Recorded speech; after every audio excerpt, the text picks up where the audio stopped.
All right, Eliud, welcome back to London. I know you spoke in the press conference earlier. Last year was a difficult season for you with your marathons. Why do you think that was? What do you think went wrong last year? I don't think there was a big mistake, but when you train for 5 months and you don't get the result, and then that's a big challenge. And a lot was going on, but all in all is that I wake up, go to training every day, and I'm ready for Sunday. Do you still feel like you're healthy? Like, Yes, do you have I'm any healthy. injuries? Yeah. Yes. And your sessions, do you run them? I mean, are you running them as fast as you used to when you were in world record shape? Are they the same, or are they any different now? I'm running in a good way. Finishing my session is in a good way, in a happy way. Yeah. What would be, what would be a good race for you, a good result for you on Sunday? I think I want to run a beautiful and a good stuff. So I want to run with the fast people, and the results I'm getting in, I'll be satisfied. Move on. When you were, 2003, you won the World Championships in the 5,000 meters. Did you ever think 20 years later you would still be running professionally, running marathons competitively? And how would the young Elliot look forward to where you are now? Those days I could have been long, and I didn't actually know that I will run for this long. I didn't know that I will still be running actually for 22 years professional. So it's I think it's tough, and that's why I always tell young people, okay, let us actually be disciplined in life. Let us treat this sport as a profession and move on. Let us make and use the positives of sport in our lives. And Elliot, when you talk about inspiring people, when you look at potentially 56,000 people taking part in the marathon this weekend, do you feel like, given what you've done in your career, you have a responsibility to pass on the message and the message of motivation, both in the mind and in the body as well? Absolutely, yes. I think for the time I've been in sport, it's a huge responsibility for myself to actually send the positive vibes and motivation to everybody in this world, especially to those over 50,000 who will be running on Sunday. Hey, please let us tell a friend to run every day. That's my responsibility, my huge responsibility. I think they said the opening half split will be around 61 low, I would think. Is that still a pace you feel comfortable running? Absolutely, yes. Yeah. Have you changed anything in your training as you've gotten older? You've been running the marathon for over 10 years now. Not at all. I've never changed anything. I still love running. I still love actually to stretch in training, to feel where my body can be. Yeah. And we have Jacob Kiplimo is making his debut. Yes. He's the world record holder in the half marathon. What do you think he's capable of running in the marathon? I think he's capable of running anything. He has a good mind of trying to take any challenge. He's capable of running anything. Do you think he could be the man to break 2 hours in an official race? Absolutely, yes. Why not?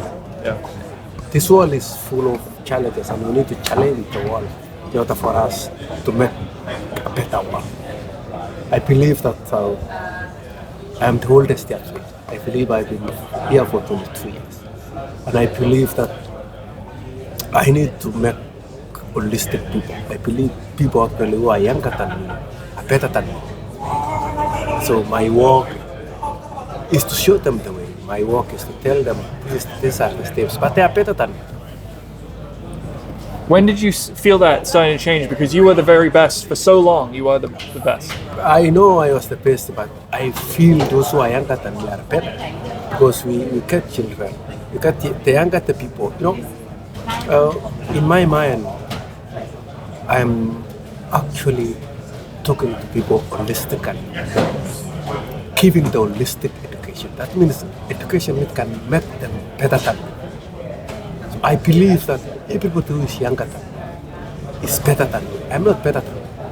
Because now I'm 40, I'm no longer the next generation. My work is to inspire them. My work is to show them the way. My work is to use other means and other careers to bring the world together. And that's my work. That's what I am actually telling the people. Let us combine our efforts. Let us bring our planet together and move on. You talked a little bit in the press conference about the technology and the shoe technology. What do you think is the next big thing? Do you think the shoes can get even better, or what are you seeing? Obviously, I'm sure you're working with Nike on some of these things. What is the next big thing that can help athletes get even better and even faster? I think the young athletes actually will be more faster, especially with the presence of AI. This is the way, and we can't block our athletes. The only way is to give them support to be more better, because with AI and everything, they can actually do wonders. But I trust the future is good for sport. And you said you haven't changed your actual training. Have you changed anything else, like nutrition that you use? Because obviously there's all these new products that are coming out that people are using. Is there anything else that you've been changing about what you do in your marathons? I've been changing my mind. Thinking myself, thinking Karani like to do it. Thinking myself, I need to actually be with the technology. Thinking myself, I need to make people love the planet and run for the sake of this planet. That's what I've been actually changing. But the rest actually is that I'm working with the Nike like we're doing for the future of sport, for the future of our citizens in this world, all over from all the continents, to make them enjoy running. And Eliud, when you started out in the marathon just over a decade ago now, what would you say to your younger self in terms of what you've learnt during those years when you did start out? I have learned how to be patient. I have learned actually how to be dedicated. I have learned how to be responsible actually in training, in family life, in sporting life. And that's what has made me be in sport for the last 22 years. And a lot of people would say, who are running the marathon this weekend, what goes through the mind of an elite marathon runner when you are running? What goes through your head when you are looking at mile after mile of running? What goes on in my mind is that what happened at the 5 kilometers, 10 kilometers, 15 kilometers, halfway, 3/4 way, and at the finishing line. That's what's running in my mind. And the muscles and the mileage in my muscles carry me all through. That's what goes on in every elite athlete. And finally, for me, when you look at yourself, obviously Kenenisa Bekele's not here this weekend, but he got the Masters world record last year. I mean, you guys have been running for so long over the track, the roads, cross country. I mean, when you look back at both of your careers and you're still running in your 40s, how do you reflect on that journey? First, I want to say sorry for Kenenisa for actually getting an injury and not able to travel to London and we run together for the sake of this one. But all in all is that we need to actually to continue to promote this sport. And running for long at the age of the 40 is an opportunity for us to showcase that being old is just a number, but being training every day is what is needed. Eliud, last question. It was just announced yesterday, Faith Kipyegon, your training mate, will be attempting to break 4 minutes in the mile in June. I'm wondering, what do you think that accomplishment would mean for not just running, but for the world, to see a woman break 4 minutes in the mile? The news came in at the right time. Women actually has been neglected for long, for not actually making history. This is the only opportunity where a woman can make history and inspire other women. Above all, she's a mother. And there is a lot of mothers across the world.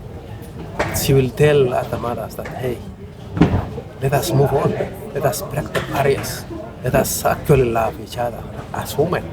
And this is the only opportunity for the sport, for a woman to make history and send a good message to the whole world that all women actually can stand up, use their energy, use their forces, use their voices, and for a cause, and make this world a beautiful world.